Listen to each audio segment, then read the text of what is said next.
በኢትዮጵያ እናትነት ቅዱስ ነው።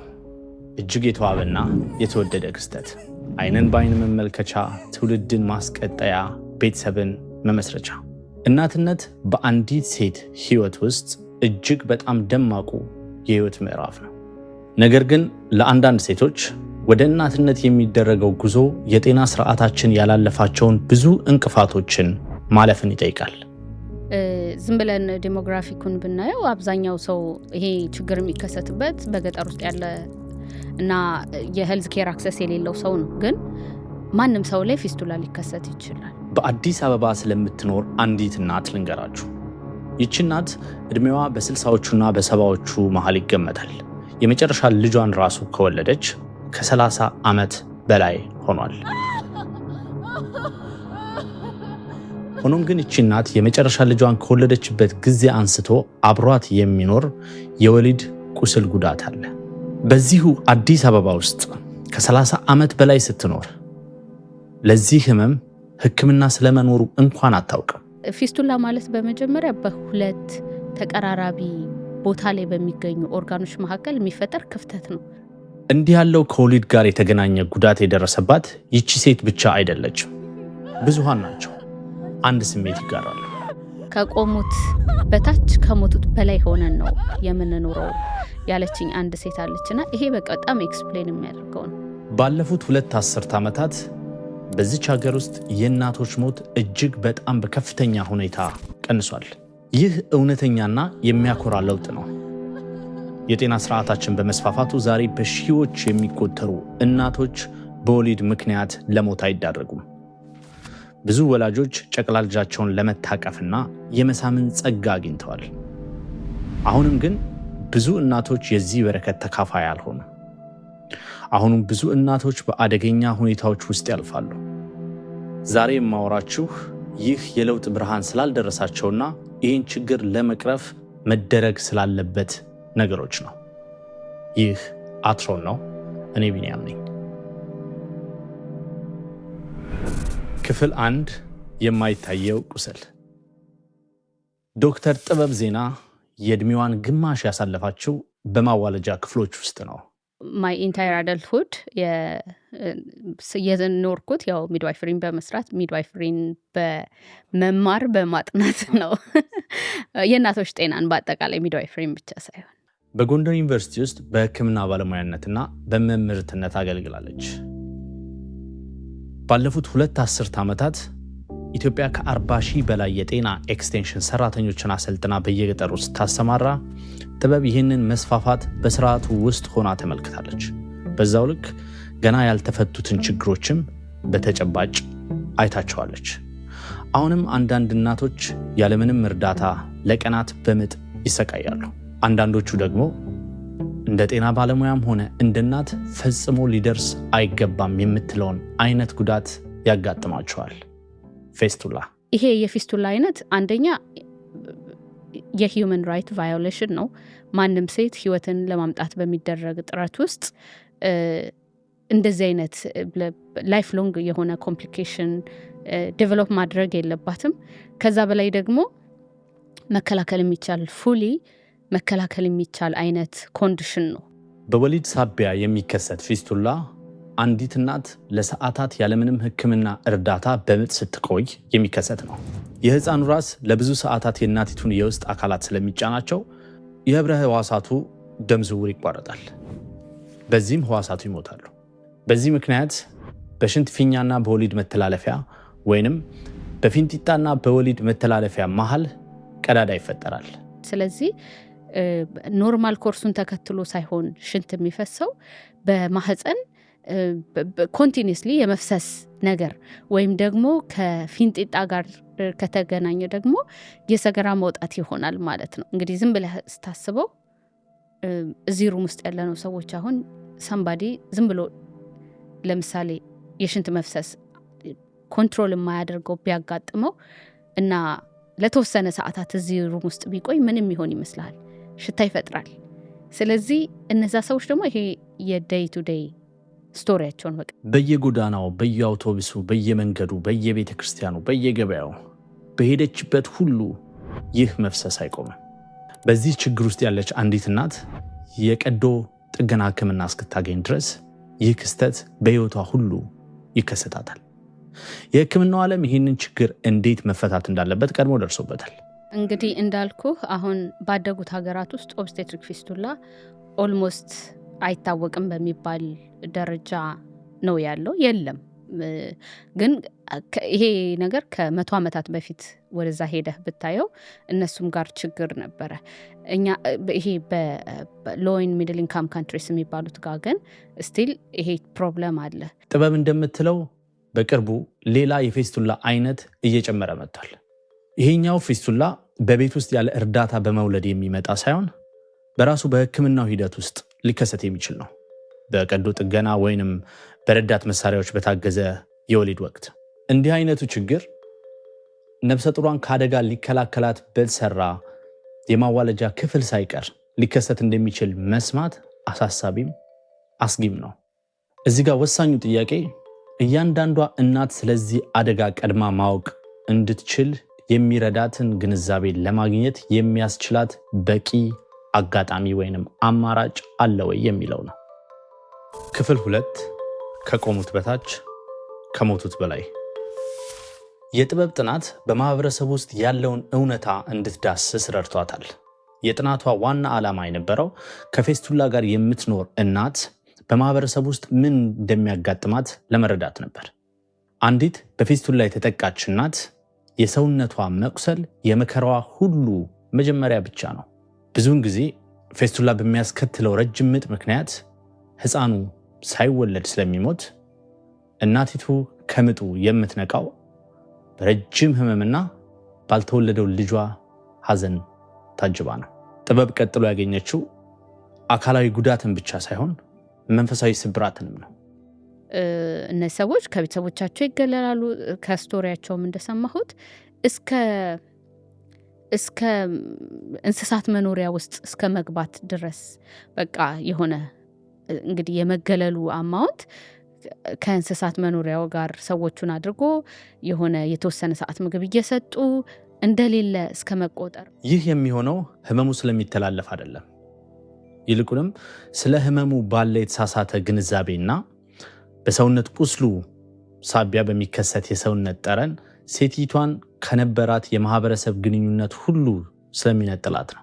እነዚህ ሴቶች ከባሎቻቸው ጋር የተፋቱ ነው። አብዛኞቹ ከባሎቻቸው ጋር ተፋተው ነው የሚኖሩት። በእኛ አገር ነባራዊ ሁኔታ በተለይ በገጠሪቱ ኢትዮጵያ ይህ ምን ማለት እንደሆነ እናውቃለን። ጎጆ ያፈርሳል፣ ስምን ያጎድፋል፣ ክብርን ያሳጣል፣ ኑሮን ያቃውሳል፣ ከሰው ይነጥላል፣ ባይተዋር ያደርጋል። እናቶቹን ለጥበብ እንደነገሯት ማንም ሰው ሊቀጥራቸው ስለማይፈልግ ስራም እንኳን የማግኘት እድላቸው እጅግ በጣም ጠባብ ነው። እድር፣ ለቅሶ፣ ሰርግ፣ ቤተ ክርስቲያን፣ በአጠቃላይ ሰዎች የተሰበሰቡባቸው ቦታዎች ሁሉ ለእነኚህ ሰዎች የተፈቀዱ እስካይመስሉ ድረስ ዝግና የማይሄዱባቸው የማይደርሱባቸው ስፍራዎች ናቸው። ፊዚካሊ ኤግዚስት ያደርጋሉ፣ ግን በቃ ሪኮግናይዝ አይደረጉም፣ እንደ ሰው ሪኮግናይዝ አይደረጉም እና በጣም መገለል ይደርስባቸዋል። ሶሻል ኢቨንቶች ላይ መሄድ አይችሉም፣ ፋሚሊ ኢቨንቶች ጋር መገኘት አይችሉም እና በጣም አሰቃቂ ህይወት ነው የሚኖሩት። እንግዲህ ይሄ ከሞቱት በላይ ከቆሙት በታች ነው የሚኖረው የሚለው አባባል ኤክስፕሌን የሚያደርገው ይመስለኛል። ማርጅን ላይ ነው ያሉት፣ ጠርዝ ላይ ነው ያሉት፣ ጠርዝ ላይ ነው ያሉት። በህይወትና በሞት መካከል ነው።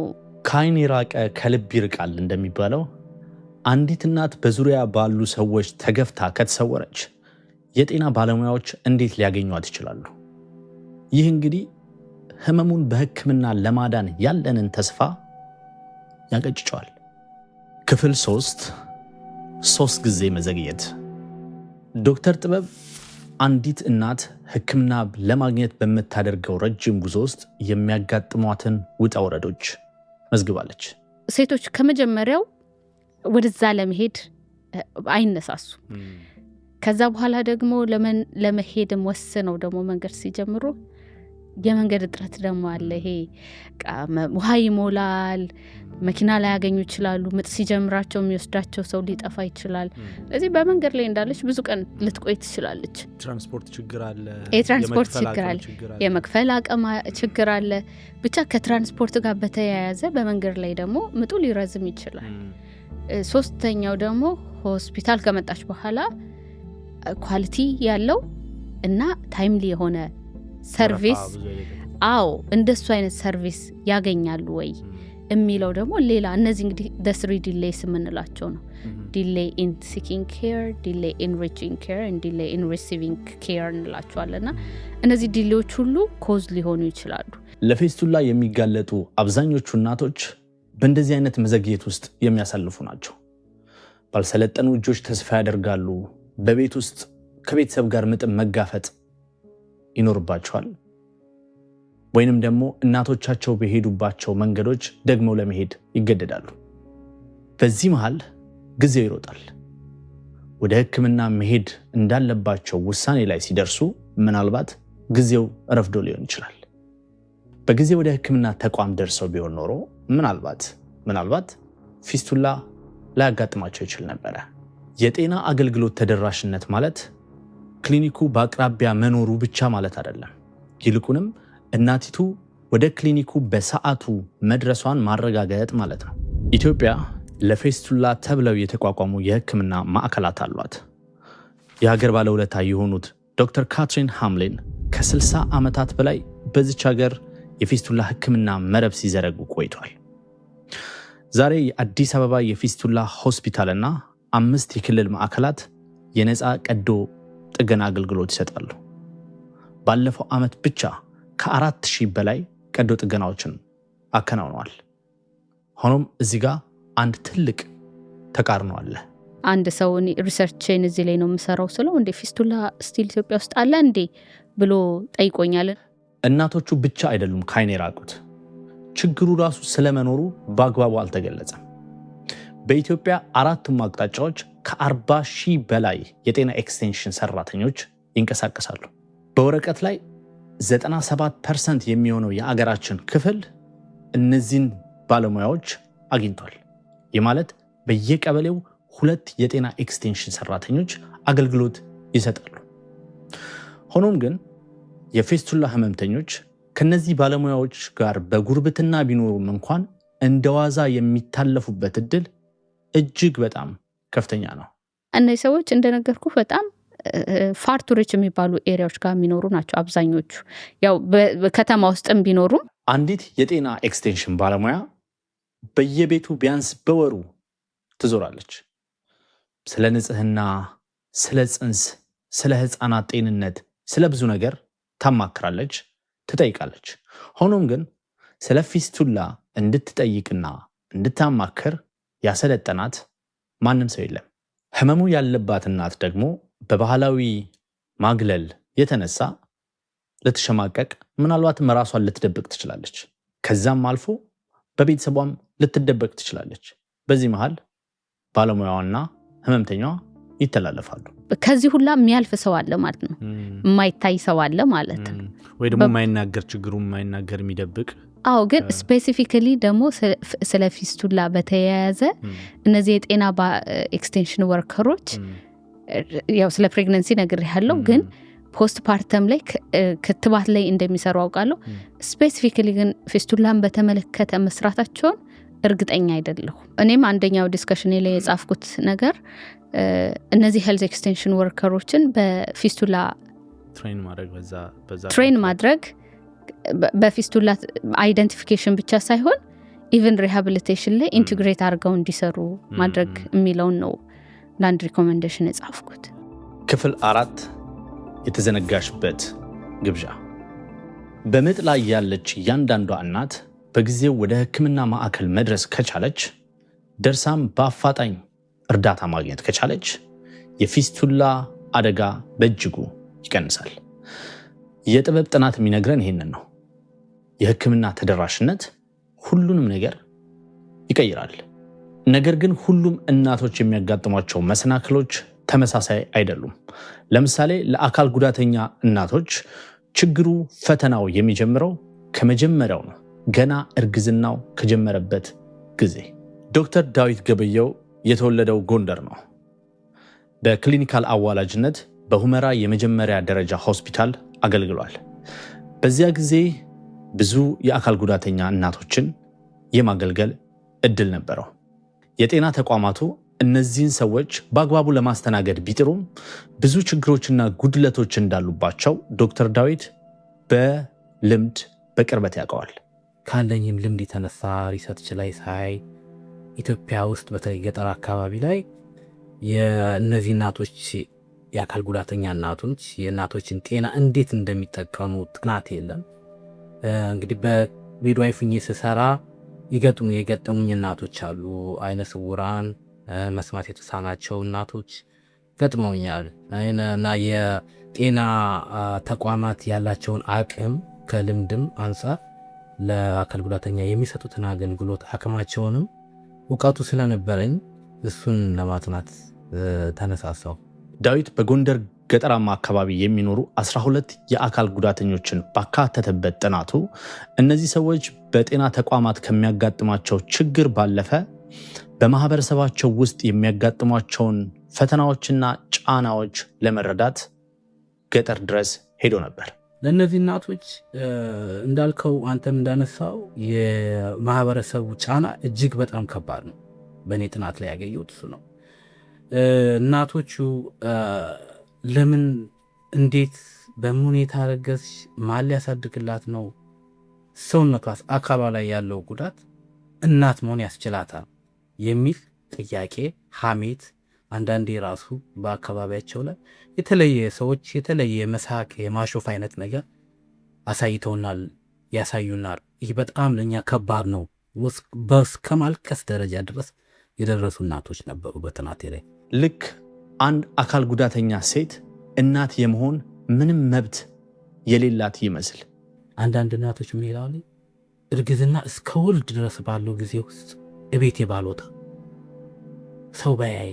ስለዚህ እነዚህ እናቶች በዛ ወረዳ ውስጥ ሲኖሩ 9 ወሩን ተደብቀው ማሳለፍ ነው የሚፈልጉት። ሆኖም ግን አብዛኞቹ ተስፋ አይቆርጡም። በተለይ 12 እናቶችን ያካተትኩት ጥናት ውስጥ ከነዛ ውስጥ ወደ 8 የሚሆኑት እናቶች ከፍተኛ የመውለድ ልጅ የማሳደግ ጠንካራ ፍላጎት ነበራቸው። ይሄ ደግሞ ምንድነው? በማህበረሰቡ ላይ ቦታ ይኖረኛል፣ እንደ እናት እታያለሁ፣ ይህን ያለውን ሀሳብ በማህበረሰቡ ውስጥ ያለውን ለሱ የሚያካትል ሀሳብን ለማስቀረት ልጅ ወለዳለሁ፣ እኔ ይታያለሁ የሚል ሀሳብ አላቸው። እንደገናም ደግሞ ሳፖርት እርዳታ ላይክ አሁን አንዳንዶቹ ምን ይላሉ? የሰው ልጅ የምታዘው ካንተ ጥቅም ፈልጎ ነው፣ የሆነ ነገር ስታረግለት ነው ሰው እንዲያግዝህ የሚፈልገው፣ የሚያግዝህ የሚተባበር። እኔ ልጅ ወልጄ አሳድጌ የራሴ የምለው ልጅ የሚያግዝህ የምመካበት ልጅ ፈልጋለሁ። የሰውን አይንና ክፉ አንደበት ሁሉ ተቋቁመው የሕክምና ክትትላቸውን ለመጀመር ሲቆርጡ ግን ነገሮች መወሳሰብ ይጀምራሉ። እነዚህ እናቶች በተለይ በጣም ሩቅ የሆነ የገጠር ቦታ ላይ የሚኖሩ እናቶች የመጓጓዣ ትራንስፖርት አልነበራቸው። ስለዚህ የገጠራማነቱ ራሱ የተለያየ ትራንስፖርት አማራጮች እንዳይኖራቸው አድርጓል። የመኪና አገልግሎት የትራንስፖርት አገልግሎት ማጣቱ እነዚህን ባጃጆች እንዲጠቀሙ አስገድዳቸዋል። ባጃጆቹን ደግሞ ለመጠቀም ባጃጆቹ ኮንትራት ነው የሚጠይቋቸው።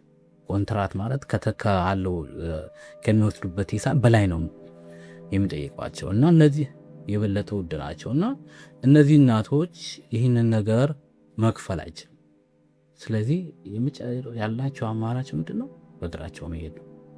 እንግዲህ ብዙዎቹ የእንቅስቃሴ ችግር አለባቸው። ካሉት ከነበሩት ተሳታፊዎች ውስጥ በጣም ከ11 በክራንች ነው የሚሄዱት። የሆነ አገዳ ይዘው ነው የሚንቀሳቀሱት፣ ምርኩዝ ነገር ማለት። እንግዲህ ጤና ጣቢያዎቹ ሩቅ ናቸው።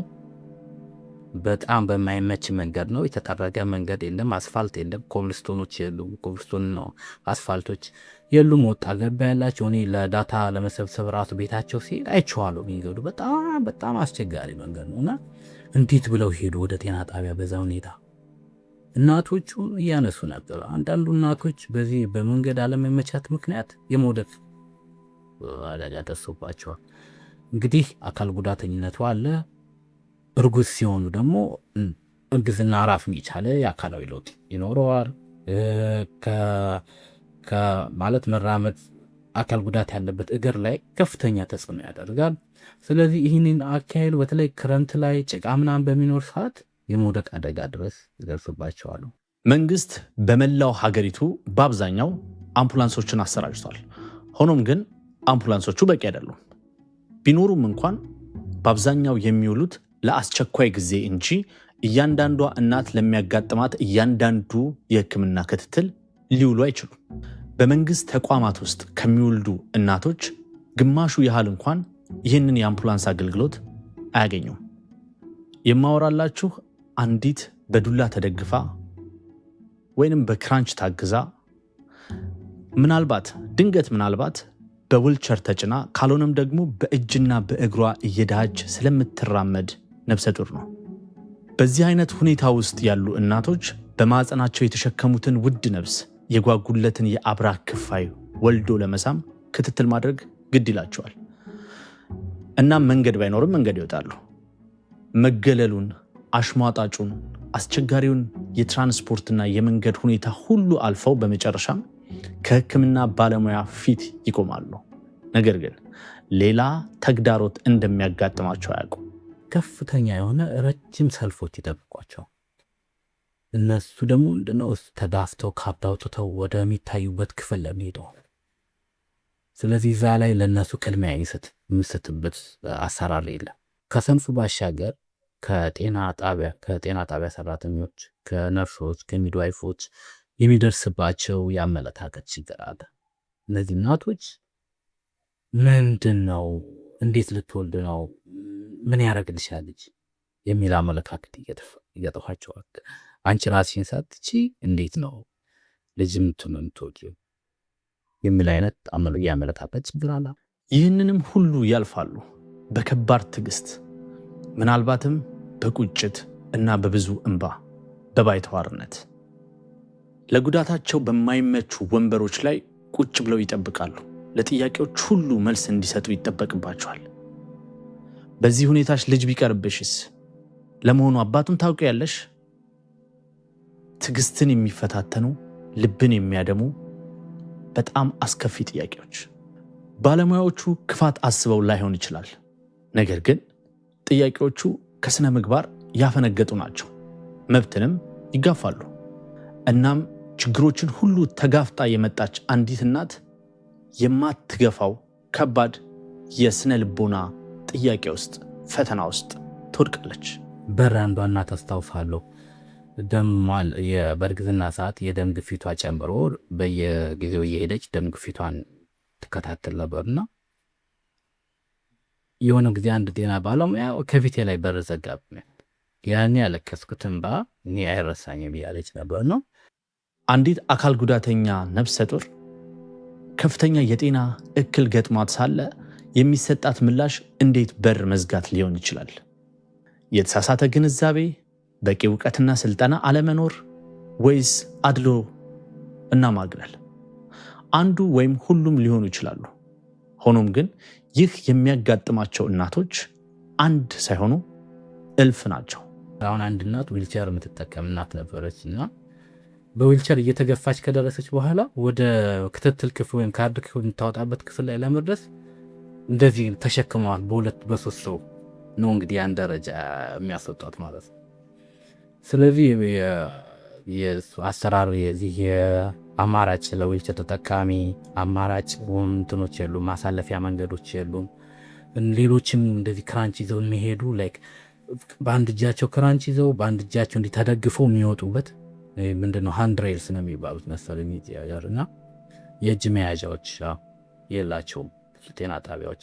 ከዛ በተጨማሪ እንግዲህ የእርግዝና ክትትልና ወሊድ ምን አለው መሰለ እርግዝና ክትትል ስትል እኔ ስለሰራሁበት ምንድነው አንዲት እናት መጣ የፊዚካል ኤግዛሚኔሽን አይሉ ነው እንግዲህ አማርኛ ተርሙ ማለት የእርግዝናውን ሐኪም በእጁ እየዳሰሰ ያለችበትን የመላ ሰውነቷን እየዳበሰ ምርመራ ያደርጋል። በዛ ሰዓት እንግዲህ ለመመርመር አልጋዎቹ ላይ ተኝታ የምትመረመሮች እና ስለዚህ አልጋዎቹ እንትን አይደሉም ላይክ ሳይዛቸው ከፍና ዝቅ ማለት የሚችል እነሱ ራሳቸውን ችለው እንዲወጡባቸው እንዲተኙባቸው የተሰሩ አይደሉ። ይህ ሌላ ችግር ነው። እንግዲህ ሲወልዱ እግራቸውን ይደግፍላቸው የሚችል የተለያየ ከዘመኑ ቴክኖሎጂ አዳፕተብል አይደለም። ይህም ራሱ ሌላ እንከን ነው እንግዲህ በእኔ ጥናት ያየሁት። ይህ በቂና ቆንጆ የጤና ተቋማት ስለሌሉን የመጣ ችግር አይደለም። ይህ ተቋማቱ ገና ሲታሰቡና ሲነደፉ የአካል ጉዳተኛ ታካሚዎች ሊመጡ ይችላሉ በሚል ሐሳብ ውስጥ ስለማይተሰሩ ነው። ሁሉንም ሰው እኩል ሊያስተናግድ በሚችል አቃፊና አካታች ሐሳብ ውስጥ ስላልታነጹ ነው።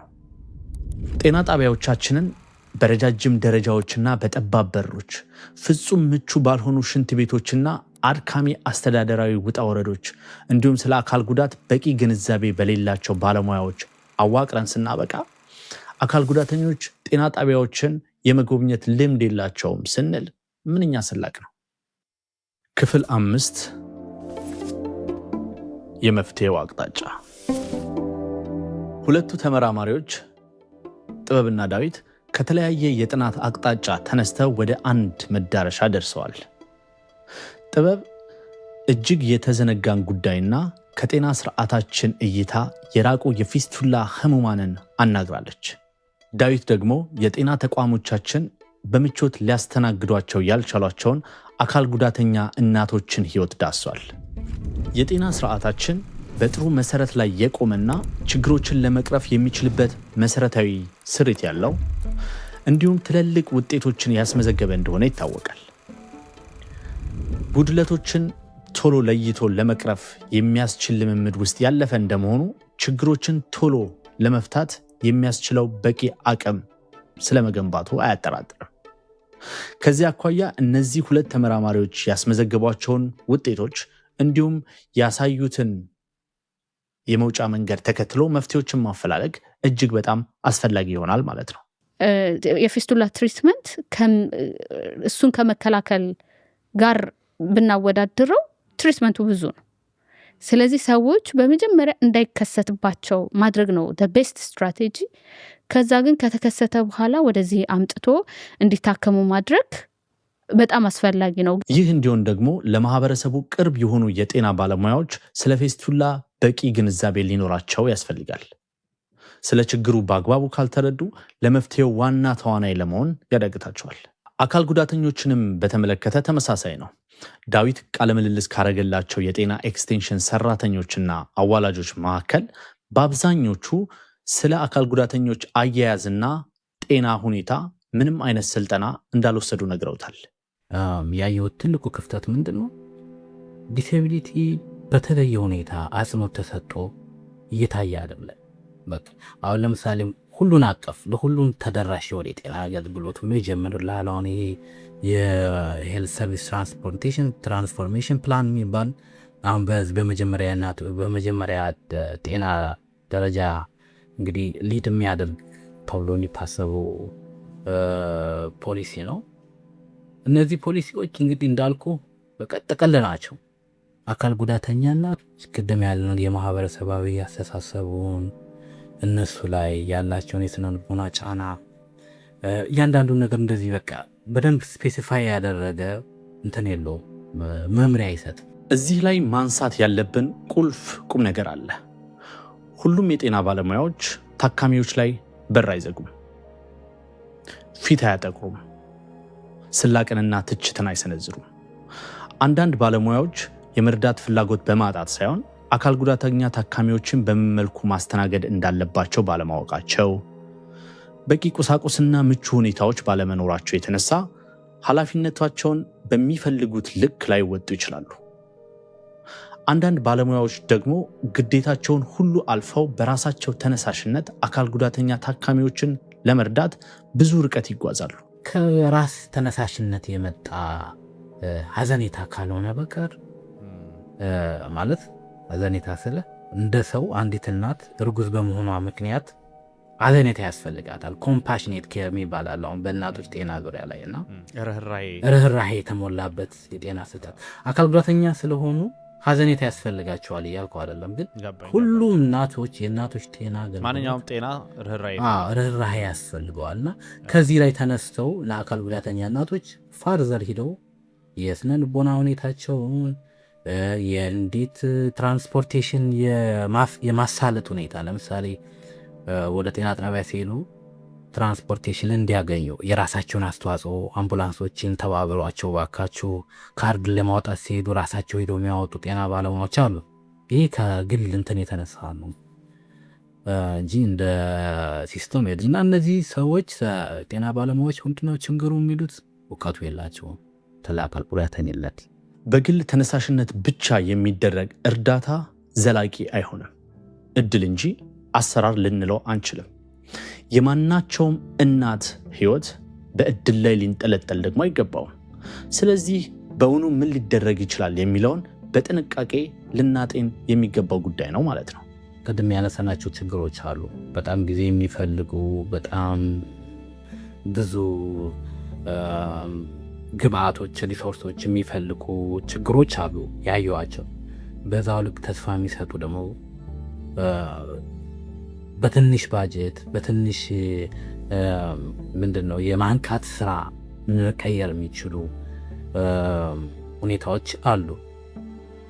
ለምሳሌ ልሰጥር አንዲት እናት ዋናውን ኃላፊነቱን ተወጣው ራሷ ነው። ቅድም ያለው የስነ ልቦና ችግር አለ አይደል? ስለዚህ እነዚህ እናቶች ስነ ልቦናቸው ጠንካራ እንዲሆኑ ያለውን ችግር ተጋፍተው የሚያስፈልጋቸውን አገልግሎት እንዲያገኝ የእነሱን ስነ ልቦና ማጠንከር የሚችል ሲስተም መፍጠር ይቻላል። ሁለቱ ተመራማሪዎች ያረጋገጡት አንድ ቁም ነገር ቢኖር ለውጥ ለማምጣት ብዙ ነገር መገንባት እንደማያስፈልገን ነው። በጤና ጣቢያ ውስጥ ያሉ ደረጃዎች ጎን ትክክለኛ መወጣጫ ራምፕ መገንባት፣ መጸዳጃ ቤቶችን ለአካል ጉዳተኞች እንዲመቹ አድርጎ ለብቻ መስራት፣ ለጤና ባለሙያዎች የአካል ጉዳተኞች አካቶ ስልጠናን በቋሚነት መስጠት፣ ከፍና ዝቅ የሚል የመመርመሪያ አልጋዎችን ማዘጋጀት፣ ሁሌም ለአካል ጉዳተኞች ቅድሚያ መስጠት። እነዚህ ሁሉ ነገሮች አዲስ ሆስፒታል እንድንገነባ አይጠይቁንም፣ አዲስ ውሳኔ እንድናስተላልፍ እንጂ። ለፊስቱላም እንዲህ ነው። ለምሳሌ የሐምሊን ፊስቱላ ማዕከል ያከናወነውን በዋቢነት መጥቀስ እንችላለን። በ2024 እንደ አውሮፓውያኑ አቆጣጠር ማዕከሉ የጤና ባለሙያዎች ቡድን ወደ አንዲት የገጠር ወረዳ ላከ። ቤት ለቤት ሄዱ። ወደ 25,000 የሚጠጉ በሮችን አንኳኩ፣ ጠየቁ፣ አዳመጡ። በወሊድ ሳቢያ የተከሰቱ ጉዳቶች የሚሰቃዩ ወደ 156 እናቶችን አገኙ። ከዚህ ውስጥ 11ዱ ፌስቱላ ነበራቸው። አብዛኞቹ ህመሙ እንዳለባቸውና ሕክምናው እንዳለም እንኳን በእርግጥ አያውቁም ነበረ። ዋናው ቁም ነገር ይሄ ነው። ከፈለጋችኋቸው ታገኟቸዋላችሁ። አበክሮ መፈለግ፣ ታካሚው ወዳለበት ቦታ መድረስ፣ ማግኘት፣ ማብቃትና ወደ ሕክምና ማዕከል እንዲመጣ መርዳት። ይህ ነው ዋናው ቁም ነገር። በመጨረሻም ሁለቱ ተመራማሪዎች የሚነግሩን አንድ ትልቅ ቁም ነገር አለ። የምጥ እና የእርግዝና እና የወሊድ ፕሮሰስ የሴት ብቻ ኃላፊነት አይደለም። ባሎችም ልክ እንደ ሚስቶች በእኩል በሆነ መልኩ መሳተፍ አለባቸው። በሚያስፈልጋት ሰፖርት በሚያስፈልጋት በተለይ ፖስትፓርተም ኮምፕሊኬሽኖች ከወሊድ በኋላ የሚከሰቱ ኮምፕሊኬሽኖች ሲመጡ እዛ ቦታ ጋር አብሮ በመቆም እነዛን ችግሮች አብራ እንድታልፍ በማድረግ የህይወት አጋርነታቸውን እንዲያሳዩ ነው የምመክረው።